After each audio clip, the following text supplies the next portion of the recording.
Praise lord. June 22వ తేదీ 2025. ఈరోజు దేవుని వాగ్దానం. ఆయనకు మొరలేడగా ఆయన అతని విన్నపములను ఆలకించి అతని రాజ్యములోనికి అతని తిరిగి తీసుకుని వచ్చినప్పుడు యెహోవా దేవుడై ఉన్నాడని మనష్షే తెలుసుకొనెను. దినవృత్తాంతములు 2వ గ్రంథం 33వ అధ్యాయం 13వ వచనం. బైబిల్ గ్రంథంలో ఇశ్రాయేలును పరిపాలించిన రాజులలో మనష్షే మొదట యెహోవా దృష్టికి చెడుతనము నిలిచినను.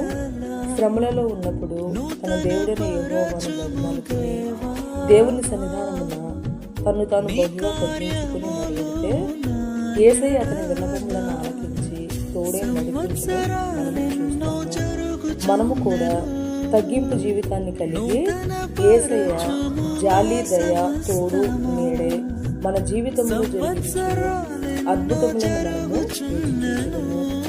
ఈరోజు ఆదివారపు మన జీవితంలో నెరవేరాలని కోరుకుంటూ పరిచర్యలో మీ సహోదరి.